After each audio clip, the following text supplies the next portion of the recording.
भारत माता की, भारत माता की, इनकलाब, इनकलाब, वंदे, वंदे। मंच पे मौजूद कांग्रेस के अध्यक्ष खड़गे साहब, असली शिवसेना के अध्यक्ष उद्धव ठाकरे जी,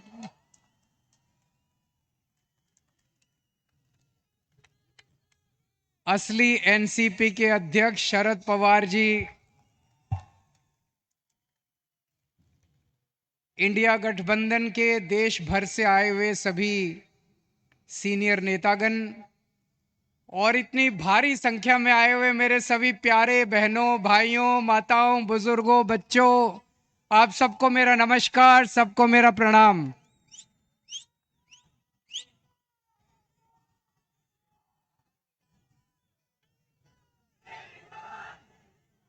दोस्तों, आज आप लोगों के बीच में आके मुझे बहुत अच्छा लग रहा है। सीधे जेल से आ रहा हूं आप लोगों के बीच में।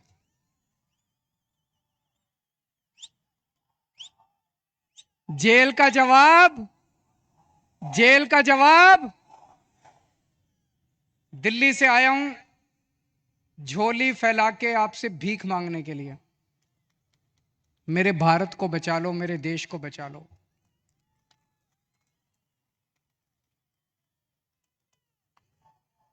हमारे देश को प्रधानमंत्री जी तानाशाही की तरफ ले जा रहे हैं।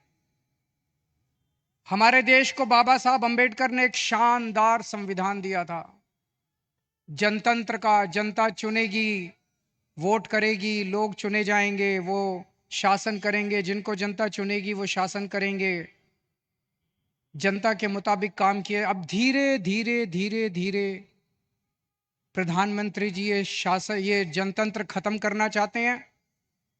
मेरा उदाहरण लीजिए, दिल्ली में हमें 2015 में दिल्ली में 70 सीट हैं, विधानसभा में 70 सीट हैं। 70 में से 67 सीट, 67 सीट आम आदमी पार्टी को मिली थी।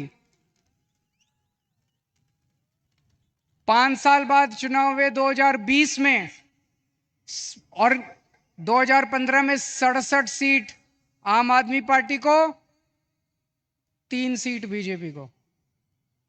2020 में 70 में से 62 सीट आम आदमी पार्टी को, 8 सीट बीजेपी को। तो मोदी जी ने देखा कि दिल्ली में आम आदमी पार्टी को हरा नहीं सकते, तो मोदी जी ने एक षड्यंत्र रचा, एक फर्जी केस बनाया।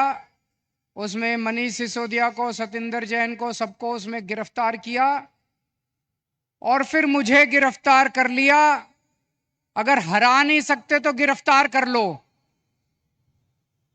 उन्हें लगा कि गिरफ्तार करेंगे तो केजरीवाल को इस्तीफा देना पड़ेगा, लेकिन केजरीवाल ने तय किया सरकार जेल से चलाएंगे। मैंने इस्तीफा नहीं दिया, सरकार जेल से चलाएंगे। अगर मोदी जी जनतंत्र को जेल में कैद करेंगे तो हम जनतंत्र को जेल से चला के दिखाएंगे।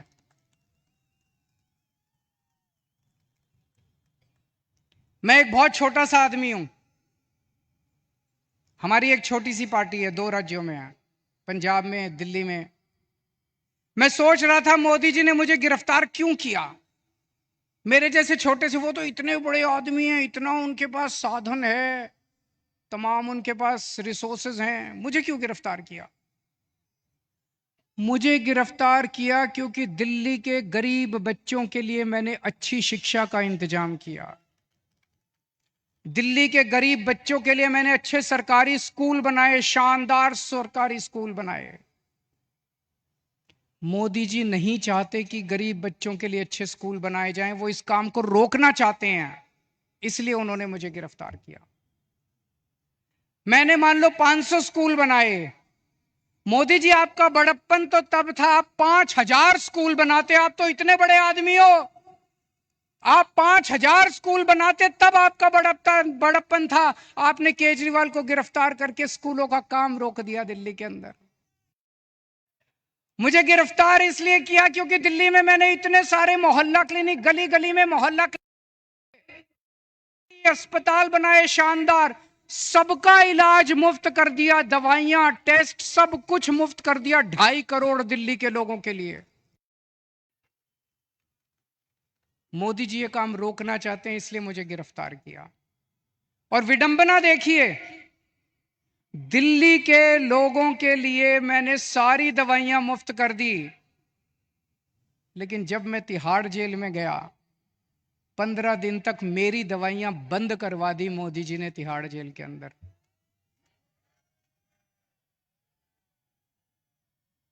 मैं शुगर का मरीज हूं 20 साल से, और 10 साल से इंजेक्शन ले रहा हूं इंसुलिन के। रोज 4 इंजेक्शन लगते हैं मेरे को इंसुलिन के, 52 यूनिट इंसुलिन लेता हूं रोज। लेकिन जब मैं तिहाड़ गया, मोदी जी ने मेरे इंजेक्शन बंद करा दिए। 15 दिन तक मेरी 300 पहुंच गई शुगर, 350 पहुंच गई शुगर। मैं बोलता रहा वहां पे अफसरों को, कर्मचारियों को, मुझे इंसुलिन चाहिए, उन्होंने नहीं दी। बोले ऊपर से आदेश है, इंसुलिन नहीं दे सकते। अगर किसी आदमी को कई दिनों तक शुगर हाई रहे तो उसकी किडनी खराब हो जाती है, उसका लिवर खराब हो जाता है। मुझे नहीं पता ये क्या करना चाहते थे मेरे साथ, लेकिन इतिहास गवाह है, ऐसे बहुत सारे किस्से हुए हैं जब विरोधियों को और विपक्षी पार्टी के लोगों को जेल में डाल के उनके शरीर को खराब कर दिया गया। मुझे गिरफ्तार इसलिए किया गया क्योंकि दिल्ली के सभी लोगों की मैंने बिजली मुफ्त कर दी। दिल्ली में लोगों का बिजली का बिल 0 आता है। मैं मोदी जी को कहना चाहता हूं कि आपकी बड़प्पन तो तब होता जब आप पूरे देश के लोगों की बिजली मुफ्त कर देते। आपने दिल्ली के लोगों की बिजली आप रोकना चाहते हो, इसलिए आपने मुझे गिरफ्तार किया। अब दोस्तों, ये लोग कह रहे हैं कि मुझे 2 तारीख को दोबारा जेल जाना है। मैं जेल जाऊंगा कि नहीं जाऊंगा, ये आपके हाथ में है। अगर आपने इंडिया गठबंधन को जिता दिया, अगर आपने इंडिया गठबंधन की सरकार बना दी, तो मुझे जेल जाने की जरूरत नहीं पड़ेगी। और अगर आपने कमल का बटन दबाया तो मुझे दोबारा जेल जाना पड़ेगा। तो जो जो लोग मुझे जेल भेजना चाहते हैं, कमल दबा देना, और जो जो मुझे आजाद देखना चाहते हैं, इंडिया गठबंधन को जिता देना। जब आप बटन दबाने जाओ तो इस बार बटन केजरीवाल को जेल भेजने या केजरीवाल को आजाद करने के लिए दबाना।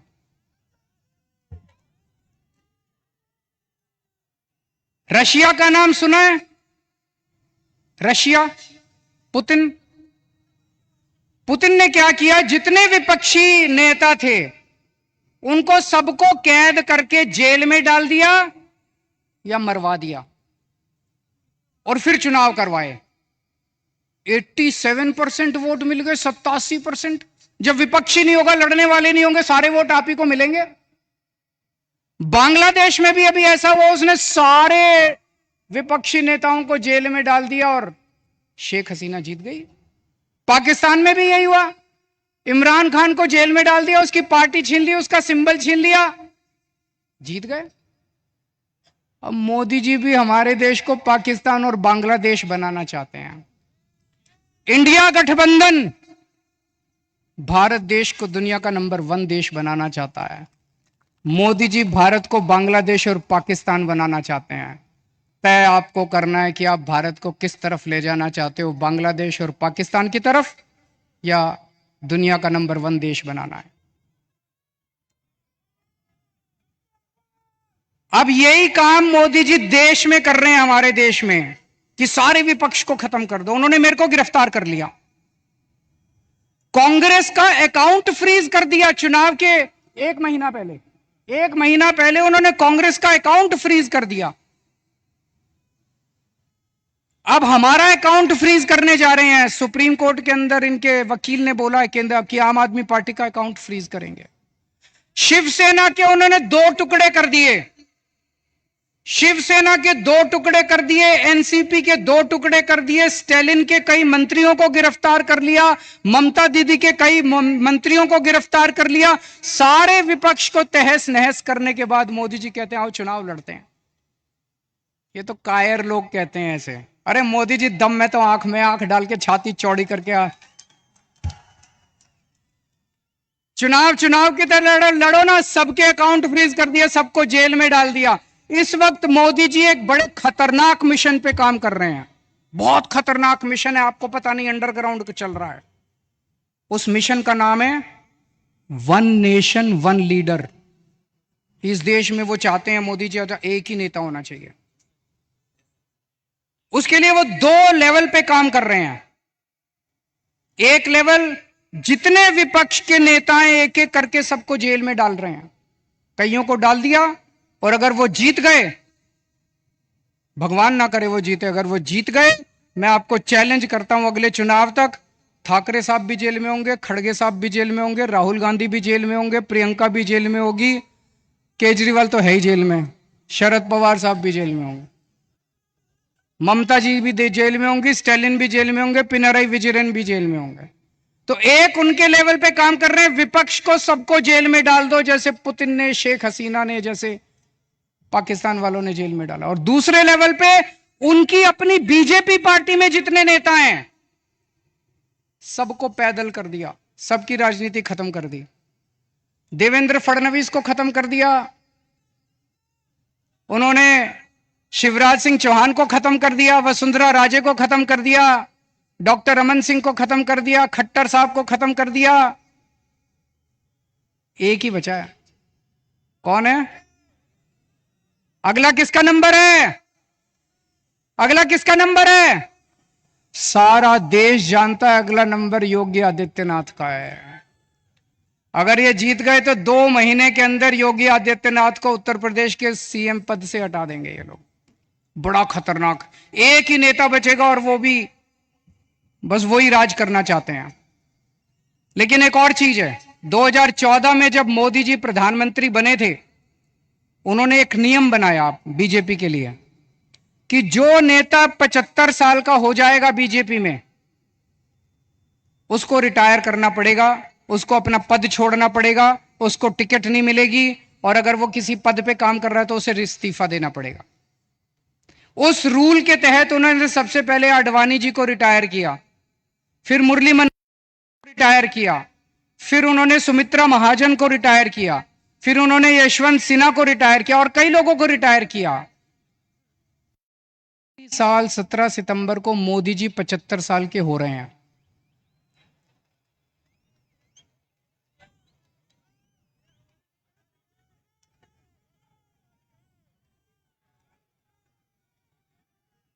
और मोदी जी ने तय किया है वो अपने बाद अमित शाह को प्रधानमंत्री बनाएंगे।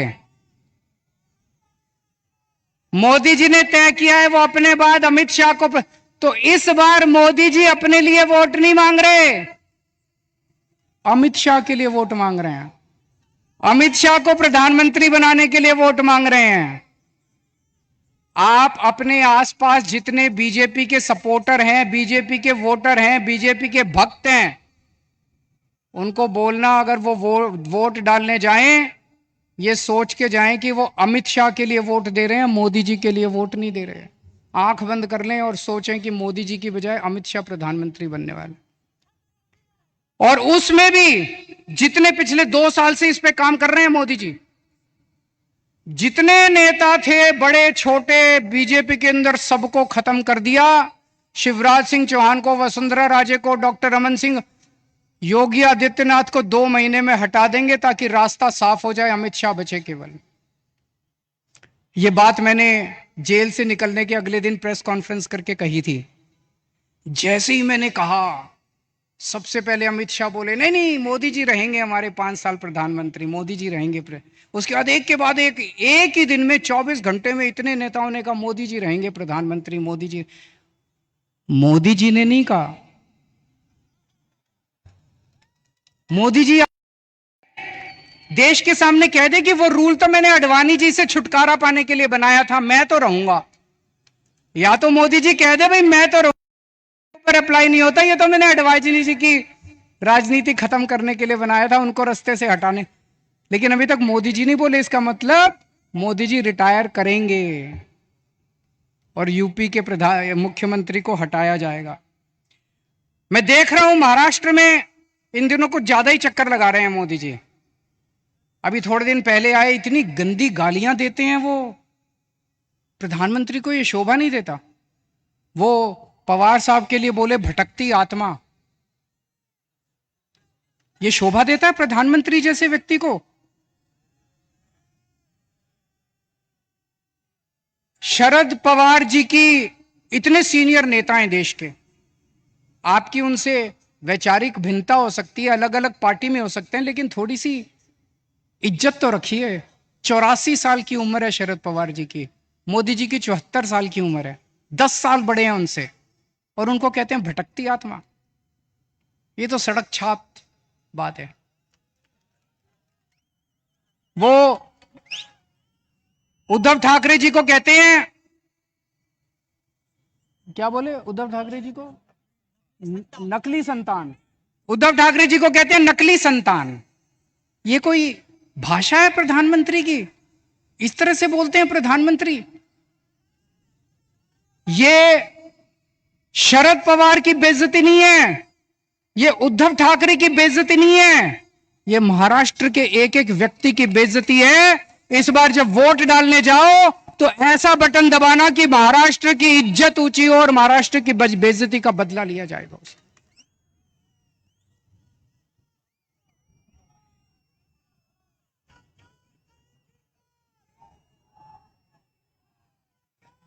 मेरे को इन्होंने 21 दिन की मोहलत दी है सुप्रीम कोर्ट ने।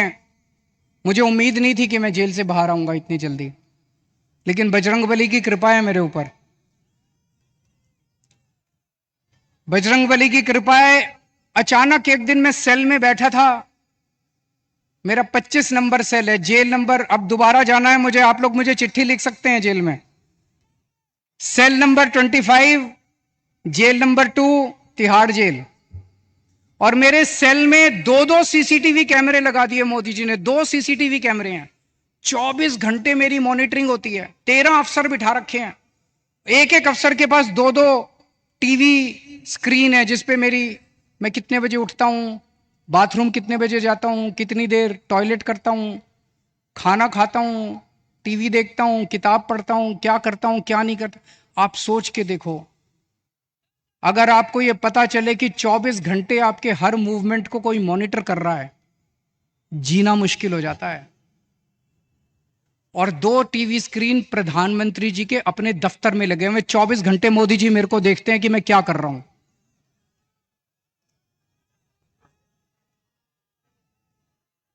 तो एक दिन मैं टीवी देख रहा था, अचानक मुझे पता चला कि सुप्रीम कोर्ट ने मेरे को बेल दे दी।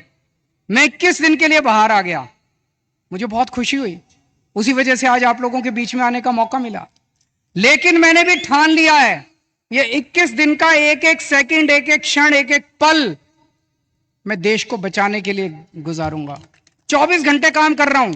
कल सवेरे लखनऊ गया था, फिर पंजाब गया, आज सवेरे पंजाब में था, आज मैं अभी बॉम्बे आया हूं, अभी भिवंडी गया था, भिवंडी से बॉम्बे आया हूं, अब रात को दिल्ली निकलूंगा। उसके बाद झारखंड जाना है कल या परसों में। पूरे देश में घूम के मेरा एक ही लक्ष्य है, किस तरह से अपनी भारत माता को बचाना है, देश को बचाना है, तानाशाही से बचाना है। दोस्तों, मैं तो आज आपको एक ही चीज बोल के जाऊंगा। जैसा मैंने कहा, अगर इनकी सरकार आ गई तो ये ठाकरे साहब को भी, शरद पवार जी को भी, सबको जेल में डाल देंगे। तो जो करे उद्धव ठाकरे से प्यार, उसे करना होगा मोदी को इंकार। जो करे शरद पवार को प्यार, उसे करना होगा मोदी को इंकार। और अंत में मैं कहना चाहता हूं, इंडिया गठबंधन के यहां पे 3 पार्टनर्स हैं, शिवसेना, एनसीपी और कांग्रेस। मैंने एक वीडियो देखा, मैं बड़ा चिंतित हो गया वो वीडियो देख के सोशल मीडिया पे। एक व्यक्ति ने वोट दे के बाहर निकला, उससे मीडिया वाले ने पूछा किसको वोट दिया? बोला शरद पवार को। बोला कौन से निशान पे? बोला घड़ी के निशान पे। अभी बहुत कंफ्यूजन है लोगों में, इस कंफ्यूजन को दूर करना बहुत जरूरी है।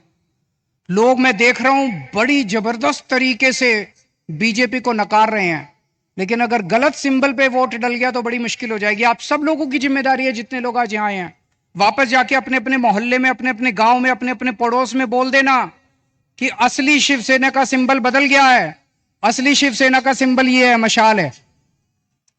ये बताना पड़ेगा सबको, बताना पड़ेगा सबको। और असली एनसीपी का सिंबल जो है वो अब घड़ी नहीं है, वो तुतारी बजाने वाला आदमी है। वो बताना पड़ेगा सबको, हम सबकी जिम्मेदारी है। पार्टी अपना काम कर रही है, लेकिन पार्टी के साथ साथ जनता की भी जिम्मेदारी है। और लास्ट में एक ही चीज कहूंगा, 4 तारीख को जब नतीजे आएंगे, मैं तब तक जेल जा चुका हूंगा, जेल से नतीजे देख रहा हूंगा।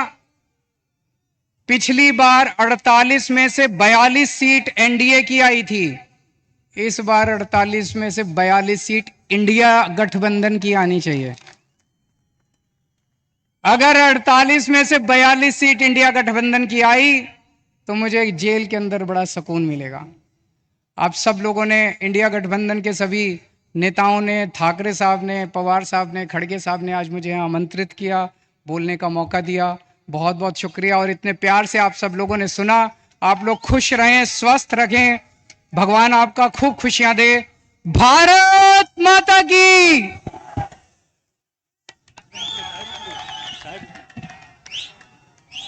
धन्यवाद केजरीवालजी. आणि आता आपण त्यांचे विचार ऐक